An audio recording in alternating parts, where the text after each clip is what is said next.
things that we need, no? Kailangan atong i-maintain na siya ingon nga mag-aalagad sa Ginoo. Kay daghan may mga panahon nga tintalong ta sa mga butang na nagpalibot nato sama sa atong health, no? Na mga panahon nga bisan og mga lagad nagtaraw sa Ginoo, mga sakit man gyapon ta, no? Dili ta exempted na anak. Nagyapoy maabot sa ato nga gitawag nato nga palas-anon. Usa na sa mga babag sa ato ang pag-alagad sa Dios. Pero ingon sa Romans, dili na siya makababag sa gugma sa Dios. Doon pasabot, kung bisan pa unsa ang kahimtang sa kinabuhi, pagpabilin ang gugma sa Dios, dapat magpabilin po ta diha sa gugma niya. Kay mo man ang ingon sa Bible, continue. Ang continuan sa gugma sa Dios nga ni kanato, dapat atong suklian o pagpadayon, no? Pagpadayon diha sa gugma niya.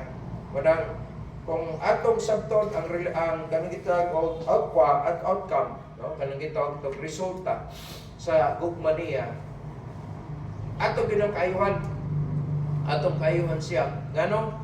Tungod kay sa gugma sa Dios nagkaangkon tag kaluwasan. Sa gugma sa Dios nakabaton tag kapasayloan. Nya daghang panahon mosipyata pero gipasaylo gyapon ta sa Ginoo. Pero iba niya na nga gipasaylo ta niya tungod kay hangtod karon wala pa man ta pamatya. Daghang panahon mosipyata baya bisan mga lagad nagtarong sa Ginoo, daghang panahon sayop ta. Ngay tag pasaylo kay nagilty ta aron mawala ang guiltiness, ang forgiveness ang gikinahanglan. So, na yung mga panahon na maghangin ko sa Ginoo, Lord, nabangin ko palihog solusyon sa problema sa church. Dili man ko makasulbad ani. Ang akong trabaho ani Lord, morogid ang akong pagtudlo sa inyong pulong. Kanya, ako silang dadun sila sa insakto. Pagkatapos, ako silang pakitaon sa application sa akong giwan. Di man po pwede nga pamitlog ko na po ng mga membro. Di pwede nga pang laparuho na po na. Di na mo. Laparuho na mo. Di mo na mo. So, ang sugo nimo sa kuway, guro mo magtudlo, magbadlong, magsaway, pag matuto. Pero pag sulbad sa problema, wala din kakayahan. Ang atong church, ampuanan kayo. Dili na sayon, no? Kadaghan kayo ang mga gitawag na itong factors na i-consider nga mahimong obstruction sa atong pagtuo. Dili sayon na. Pero kung magpabili na ito sa gugma sa Ginoo, ikinapulong sa Ginoo, wala kita mahimo kung wala siya. Yan. Bisa sa struggles, nagsulti na ang Bible sa verse 5 ani, sa chapter 50, ingan po siya, I am the vine, ye are the branches. He that abideth in me, and I in him, the same bringeth forth much fruit. For without me, ye can do nothing. Kananay po atong lumduman, mabisa kung saong pa natong himo sa kalibutan, sa atong kabray, kung sa panatugpogi, kung wala ang Diyos, huwag yun tayo nag-anan.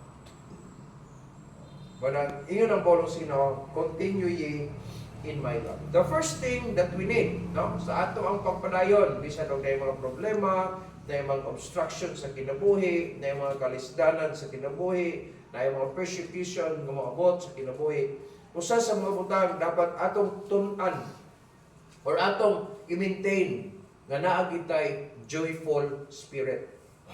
Dapat na ng joyful spirit. Sa pagpadayon na ito, sa gugma sa Diyos, dapat malipayon ang atong espiritu. May kang malipayon, kung sa active ka sa pagpamuhat diya sa bulaton sa Diyos. Noon ang joyful spirit. Kaya bisa daw na problema na, malipayon man siya, magkalagad gyapon. O, may nakanindot, sa pagpadayon na ito, sa gugma sa Diyos, dapat na ng joyful spirit. Amen? Yan na ito i-maintain.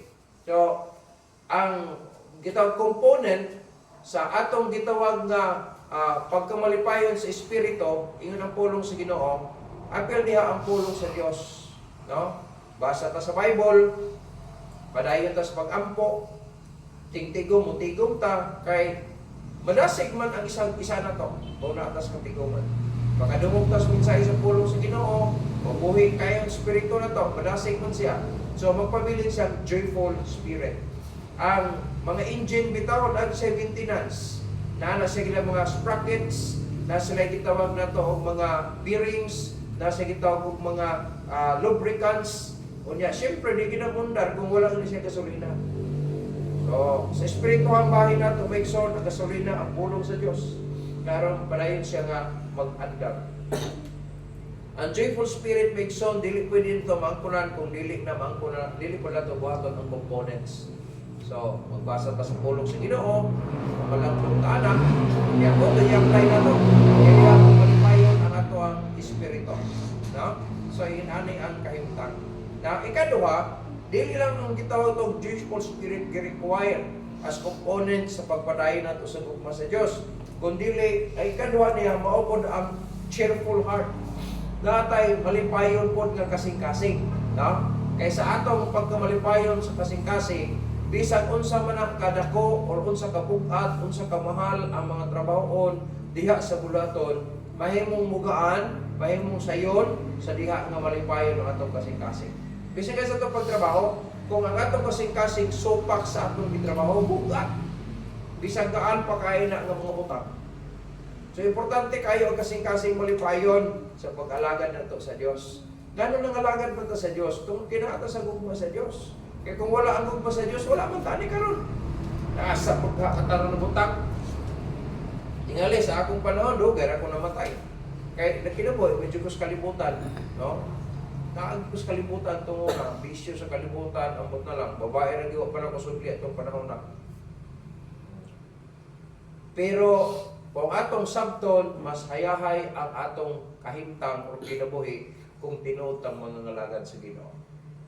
Tinuod lang. No? Ang tinuod nga kalipay, wala lang kumangkunay. Sa bisan asang lugar ni kalibutan, nag-adto ko, niya, na ako sa kalibutan, wala. Dili gyapon ni mo ang kalipay. Pero sa diha naangkuran nimo si Kristo, sa diha nga naangkuran nako siya tinud-anay tungod sa gugma sa Dios, naangkuran nako ang tinuod nga kalipay. Mag-enjoy ka, no? Pakita nimo sa unahan ang unahon, pakita nimo ang dagan sa kinabuhi sa tao. Kung mo ni kinabuhi na ang lugdangan na uli na magbago ba, hindi ani ang resulta. Makapanganinaw na ka. Makapanganinaw na ka. Luhuya ni mga tawanan. Matuluan ni mo. Di mo pa totoo. Masagdan. Di ka nang ginoo bitaw. Kaysa ka duha. Sumtiyan. Di mo totoo. Masagdan. Masagdan. Sumtiyan. Di na siya inosente. No? Anak ka pamaagi. So, gikinahanglan na to sa pagpadayon. Diya sa gugma sa Diyos ang malipayon ng kasing-kasing. Kung saan nagtawag ang Bible sa Roma sa Philippians chapter 4, Philippians 4:4 na siya. Rejoice in the Lord always, and again I say, rejoice. Ang kalipay mga igsoon, dili po nato ni siya maangkunan, kung dili nato i-apply ang atong nakakunan diya sa Ginoo. Dili ka magmalipayon na. No? Dili ka magmalipayon na. So, inumduman na ito pag-ayo. Kaya sa kinabuhi, lumalabay rin kita. Basi magmahay na unya ta. Sayang na itong mga panahon. Naan na ginunta ko anang dalana. Pero nga nang watch ko lang kinabuhi. Maikson, wala ang gikoy. Bisag kung saon pa na ako mag-research ang lain ng mga libro o ang Bible mismo. Wala ipagmahay na guna. Kaya kung naa pala yung pagmahay na naguna tingali, kasi nagmahay na 10. Pero wala yun. Kaysa akong nasabtan ang linugdangan maguna sa sayop ni mong desisyon. Noon nagmahay ka. Ako magmahay nga, naluwas ko. Ako magmahay nga, sunod ko sa kabukutod sa Diyos. Ngayon pa sa ako mga parinte, nabuang na daw ko. Labi na pagkabalo ng mga pastor niya, wala sweldo, sabot yun ka kabuang. Hindi naman to, pero salamat na lang yun ko. No? Wapo ko magmahay, nga nagpasta ko. Ako magmahay. So, diligid ka mahayan ang insakto nga desisyon. Pero kung sayop nga desisyon, di ka magmahay. Hindi naman na maguna. Wala ikyon na. Kaya resulta man sa sayop ni mo nga desisyon. Pero kita na ibalo na, kung sa'yo ngayon, i-apply. Aron magmalipayon ang atong kasing-kasing. Na po po na component nga magmalipayon punta. Kaya kung dili na ito i-apply ang atong nakatunan, no, magbagot mo ta. Kasagaran na wala ka kasabot, magbagot mo ka. Pero nakasabot, magmalipayon ka. Magmalipayon ka. O, kung magmahay, atong kinahanglan mo malipayon itong kasing-kasing. Kaya kung wala ang kalipay, maigsoon, dili kita makapadayon. Research kayo.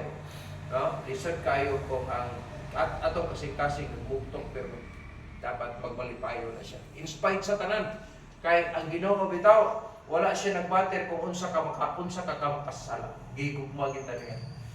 Kunang wala kay angayan nga ikaw, manudlo ka ikaw, dili pwede nga mag-judge ka.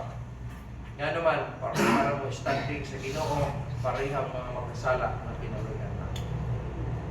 Kung hinumdaman na ito pag ayaw maigsoon, lahi-lahi mong linugdanan pag kinabuhi na ito, ay nadipindi mo na sa matang sa atong pagkinabuhi. Pero kung magsunod tas kabubuton sa Diyos, nindot na tanan, wala ang kamahayan. Or kamahayan. Wala sa pagpadayon sa gugma sa Diyos, nag-aghat ang Bible, no? Ingat na po, continue ye in my love. Diha sa Ginoo, ang gugma sa Ginoo. Dili sa gugma sa kalibutan. Dili sa gugma sa imong isig ka tao, kundi gugma sa Dios. Kaya lahi mo tong gugma nato sa atong isig ka tao, no? Una gyud nato ang Dios, kay kung nahigugma ka sa Dios, maipikto mo na sa imong isig kaingon. Kaya posible kay mahigugma ka sa Dios sa isig kaingon, wala sa Dios.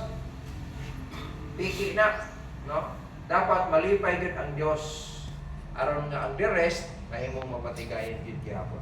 So dinhi ang katapusan nga butang nga kinahanglan atong i-maintain, di lang ang joyful spirit, di lang ang cheerful heart, kundi atong ipadayon ang gitatawag faithful service. Kaya faithful service, kung pasabot magamay man o madagkog ng mga trabaho diya sa Ginoo, ipadayon yun na siya. No? Kaya mo na faithful nga term. Pero faithful, kung pasabot walay ikasaway. Faithful, kung pasabot walay pagkulang. Pero faithful, kung pasabot dili unong-unong, kung dili padayon. Kaya mo na faithful. Kaya may faithful, hantod na sa kamatayon ni mo. Kung pasabot, katapusan ginhawa ni mo ni kalibutan, at least, makapalipay gyapon ka sa Ginoo. Faithful service may igsoon. Kung may faithful service, mag-istot ka may tungod sa mga buluhaton, daghan kay nga mga ministeryo, pero dili ka pulan ba? Ay, nanapon mo buluhaton, ay, apil, dasigon ka maghimo ana. Oh, dahil mga panahon, mag-istot sa lapi, bisan po, ang imuhang maumaura nga pundok, pero pwede mo gamiton. Nga naman kay faithful service ni mga career. Pahimo lang, magpupostro ang trabaho. Iyon ani kadako, no? Sa pagkinabuhi, diha sa Ginoo. So, hinumduman na ito pag-ayaw mga igsoon, nga sa atong pagpadayon, iauhang ta sa Ginoo, diha sa gugma sa Dios. So, buhaton na to ang mga trabaho tungod sa gugma sa Dios. No? Dili na mag-render sa mga trabaho para malipay si pastor. Wrong na nga motibo.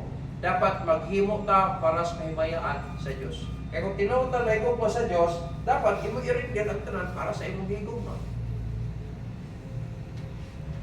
Ang dorin kita itong una,